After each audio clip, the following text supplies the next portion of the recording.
Well, that was fun, wasn't it? Let's get cracking. All right. The Montreal Canadiens beat the Seattle Kraken 4-2. And as I so eloquently predicted on Twitter, Josh Anderson would get his first goal of the season on an empty net goal, because that's hilarious. That's exactly what I predicted would happen. And you know what? Anson Carter can try to take the credit before the game on the Sportsnet broadcast. That's a stone cold impression. Anyways, the Canadiens win this game, and Seattle, to me, just didn't look that dangerous in this game, number one. But number two, maybe even more so, is that Nick Suzuki called out his team after the Detroit game after going down 3-0. And clearly in this game, the Canadiens came out on a mission. They came out ready to play. Brendan Gallagher making his 700th NHL appearance in a game. That's a weird way to describe it, but that's what it was. It was Brendan Gallagher's 700th career NHL game, and he had himself a heck of a game for his 700th career game. Hats off to Gally. Huge ovation in the Bell Center. He was feeling good tonight, and it reflected in his gameplay because his line looked good, and kudos to him. And the Juraj Slafkovsky tweets tonight were just off the charts. Some feeling like it was his best game of his career so far. And he draws a penalty early in this game, right? So Slav gets right to it and just looks comfortable on that top line with Nick Suzuki and Cole Caufield, which fans were just itching for. Now it's a matter of consistency and keeping them together for a long period of games, according to some of you out there who would like to see that happen. And I understand it, because Slafkovsky played just over 17 minutes in this game. Like I mentioned, drew the penalty, but had opportunities. There was a 2-on-1 in the third period, which Nick Suzuki, you can't blame the guy for shooting. He's got a good shot. He could have passed it to Slav, but he didn't have maybe the greatest passing lane to get it over to him. But regardless, it was just fun to see those guys play together, right? So how about Sean Monahan in this game? Guys breaking their goalless streaks, 3 of them tonight. We saw Stu Cowan even tweeting out before the game how there were several players that were on goalless streaks, and 3 of those players broke those goalless streaks tonight. One of them being Sean Monahan, Tanner Pearson, and our boy Josh Anderson with the empty netter, because it's hilarious, and I saw it coming. So when I saw Josh Anderson, by the way, out there in the third period when the Habs had when Seattle had the empty net, I started laughing, because I'm like, of course Marty's going to do that for him, right? He's been working hard for it. But you know what?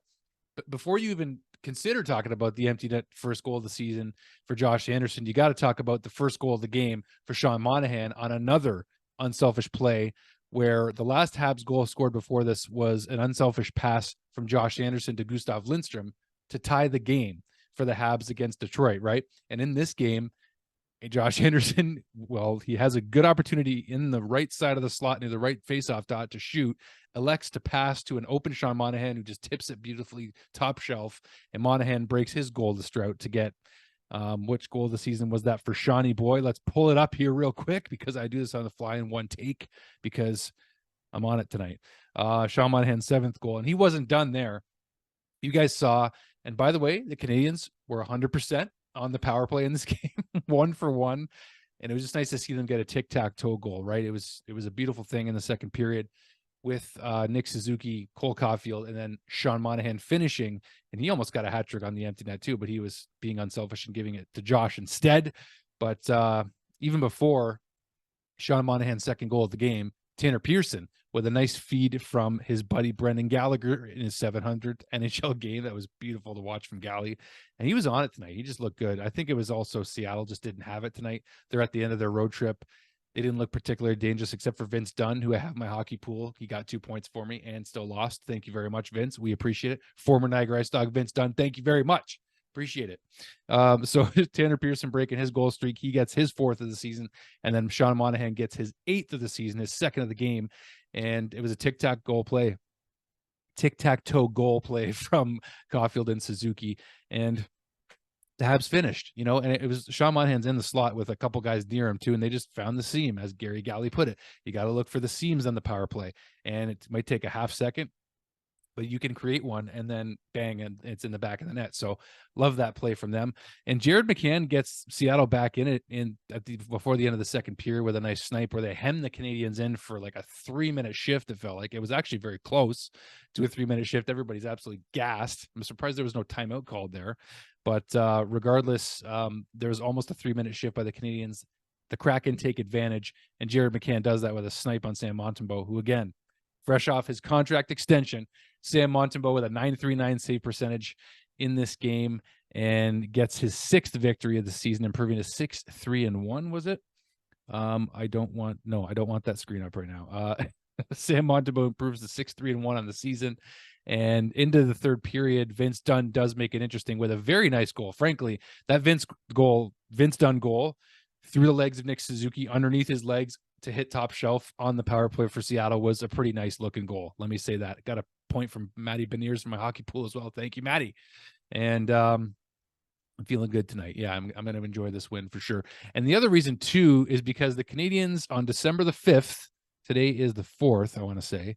It is the 4th, but I said that I wanted them to be competitive and relevant past Christmas. So far, they're still in the wild card picture, which I know we're not thinking playoffs anyway, but it's just nice to see them still relevant. So let's take a look at the standings very quickly, because why not at this point?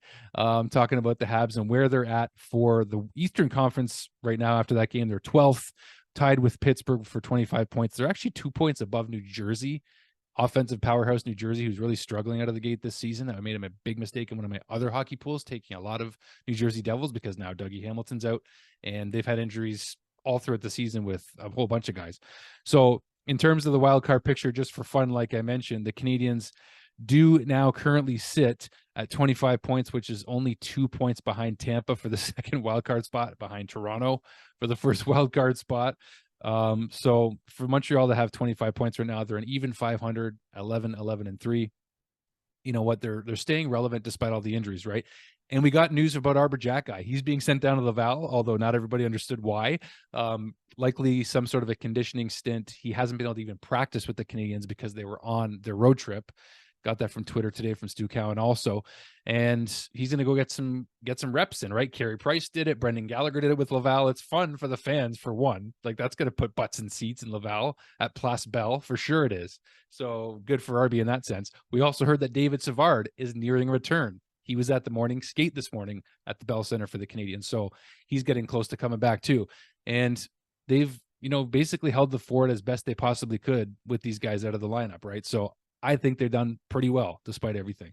So other than that, in this game, you guys, like I mentioned, Juraj Slafkovsky playing great with Nick and Cole, Josh Anderson getting that monkey off his back, whether it's an empty net goal or not. By the way, Josh Anderson's last goal before his first goal of the season tonight was against the Pittsburgh Penguins in March of this year, and it was also an empty net goal. So we got to get Josh a goal with the goaltender in the net. But he had opportunities again tonight too, and he's been playing unselfish. He's been playing with more fire, tenacity, very strong defensively, turning pucks over, throwing the body around, using his speed. He's been playing a lot better, as we've seen the last few games. So all the power to Josh, and he was super positive after this game. He's a team guy. The guys love him. You love to see it. Our boy, Josh Anderson, let's get him up. Let's get him up here, Joshy, you handsome son of a gun. We love you. We appreciate the effort every single night from that guy. And we got him for another 3 seasons, guys. So I don't want him to go anywhere. There's no reason to at this point.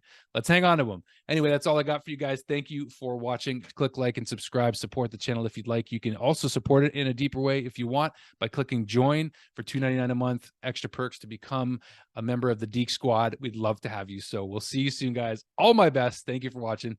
See you guys soon.